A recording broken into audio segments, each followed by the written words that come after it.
haven't done this in a long time. I made this one who knows how many years ago. I used a lot of tin foil and a lot of duct tape, so it would be pretty much bulletproof in case I step on it. And I also wanted to keep using the strike force. And there you go. Fire. But let's put it out again.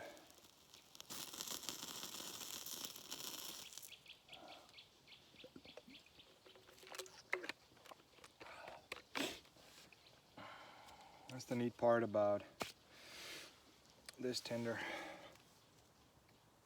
Well, first of all, it's inexpensive. I mean, but it's also very resistant. And if you should put it out by accident, or it should rain and things would get wet and the protective part of it gets punctured, the duct tape, and which is pretty unlikely. I mean,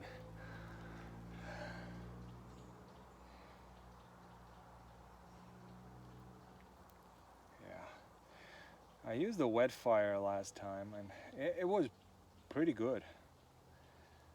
I don't know how much those cost, and plus this has multiple uses. And if you use it like I'm showing you now, well, if you do a better job at cutting the outside, the duct tape and everything, this can last you up to 45 minutes. I think I have a test about that. Oh yeah, here we go. Let's light it up again. Plus it's good for your hands. Talk about bulletproof stuff.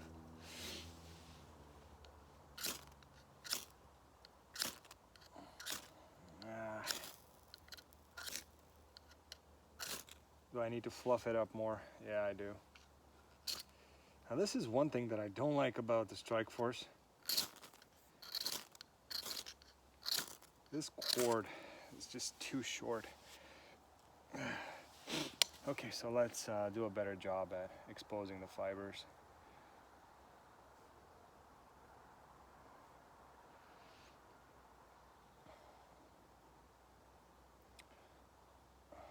This is the, well, not tricky part, but part when you want to pay attention. As soon as you get a spark landed on there and it burns, then you're fine. There you go.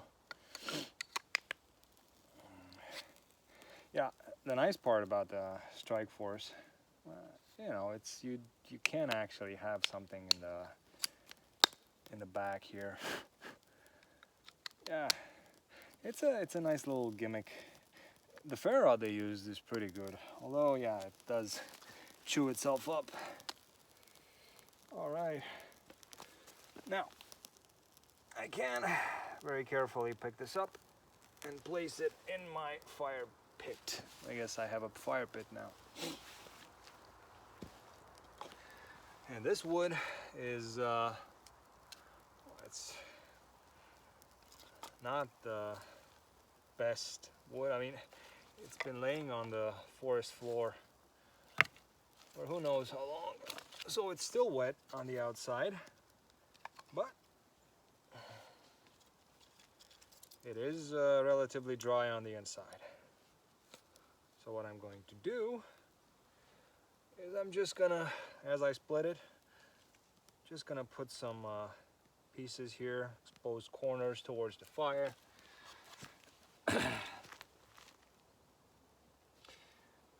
And like I said, because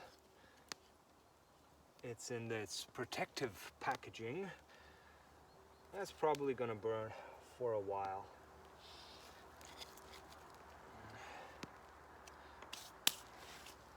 So I'm pretty confident, even just putting this these big pieces of wood here, I am going to get a fire. And yeah, this wood is very, number one, it's rotten on the outside, and I don't know if you can see it, but it's not very dry. I mean, it's dry-ish, but it's also wet. If it would be dry, it would flake away much better.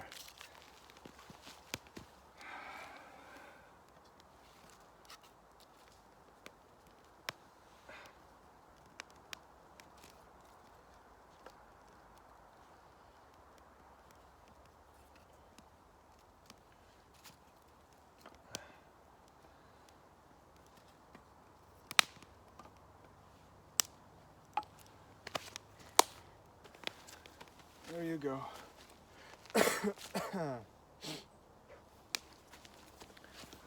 So while that's going, I'm gonna straighten out the camera a bit.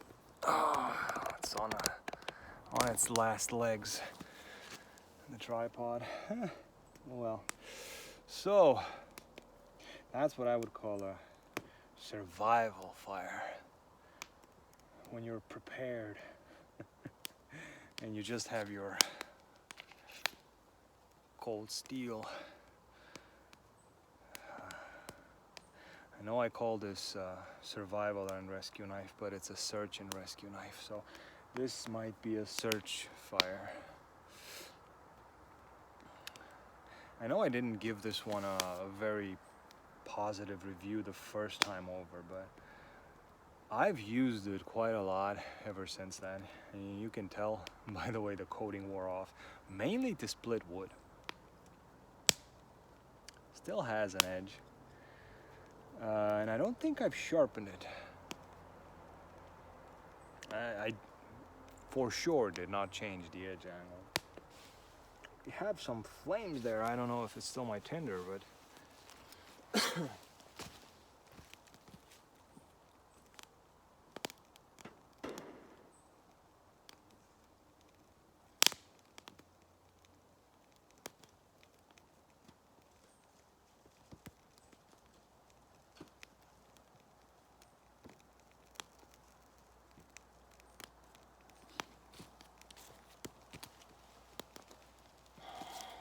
oh, while you're watching the fire,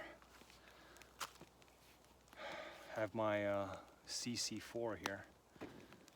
It's actually the CC4 and a diamond stone from a DC4 with a piece of leather turned into a strop. And the CC4, I didn't buy it, I got it as a present. It's a pretty nifty little gimmick, I have to admit. But you do have to take care of it. You do have to clean it out, or else it won't cut, especially the dark ceramic side. Let me just see what condition my SRK is in. What condition my condition was in. It can still, I mean, this is not a clean cut, but it can still cut. Did I take 2 pieces of paper? Yeah, I took 2 pieces of paper. Yeah. It's cheating. Sort of. Yeah, with 1 piece of paper it goes a bit more difficult.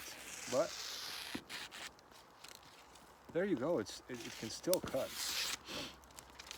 However, the edge angle is just so huge. Now let's see if we can do some damage here.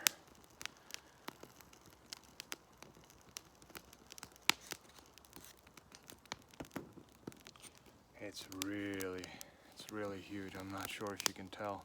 I mean, this is where I would hit the edge. How much is that?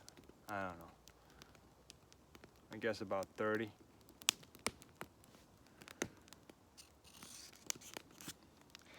And I guess this would be the first time I used a stone on this blade. Diamond stone or whatever. I'm not sure that I've ever sharpened this.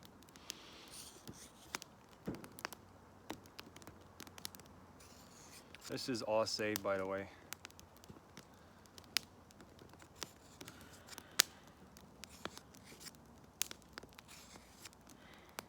And there I put my thumb on the spine of the knife.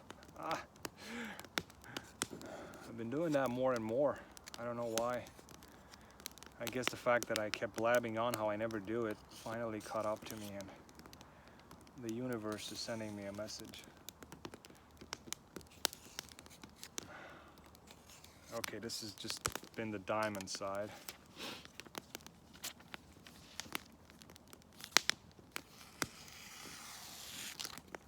It's a bit better. Not that much better, but a bit better.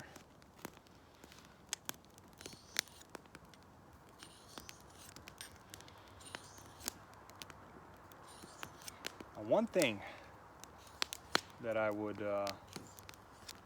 really want to do with this one is to reduce the edge angle a bit. Now, Aus-8 is not the best of steels. However, it is quite forgiving, so to say.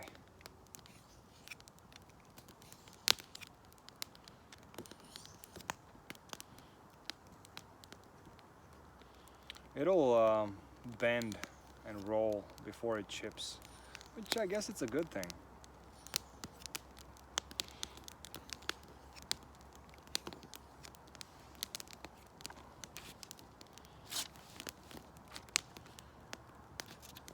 Okay. Oh, there you go. That's Aus-8 for you. Now, of course, it's not perfect.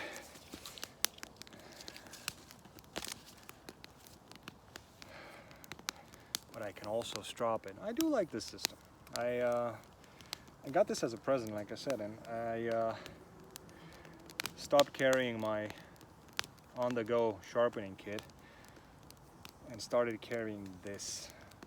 Not because I wanted to reduce the weight or anything. I just like to play around with things that other people made and used. I really like used things more than I like new things. I'm guessing a lot of people do. I mean, if I'll get a brand new knife, sometimes I won't use it quite as much as I'll use a knife that I got which has already been used. Yeah.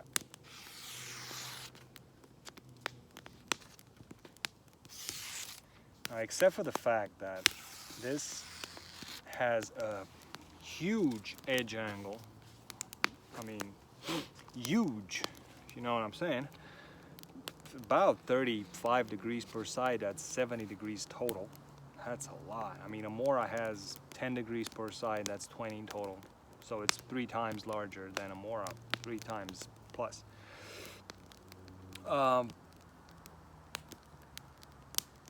Except for that fact, now it's sharp and you can, I don't know, split your large pieces of wood with it.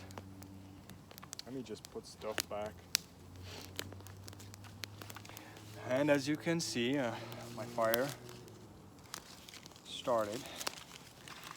That's what the SpartanJohns Buletproof Tinder can do for you. Whoops, that'll burn. So yeah, that's my notepad right there. I write stuff down. Since I learned how to write, it's been quite a huge help to write stuff down.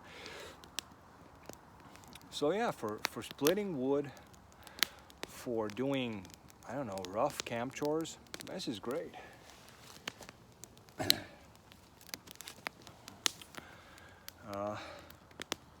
I'm sure you could probably, I mean, not with this wood, but if you try with a better wood, make some decent wood shavings. And maybe, I mean, you probably couldn't light this up with a ferro rod, but if you would take some better or straighter grain wood, or maybe split this in and be a bit more careful, you could probably make some fine wood shavings and start your fire. Oof, that's getting hot. So even such a huge edge angle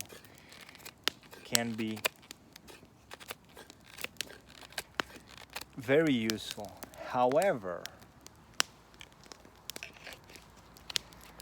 if I were to take this, which is another cold steel, and I do like cold steel, even with this crappy wood, this has also been a bit wet, I can really control this. So that's the difference between a very large edge angle and a decent working edge angle. This is decent. This is about 12.5 degrees per side. And my hand is actually more comfortable in doing this with the Finwolf than it is with the SRK, even though this is a folder. But yeah.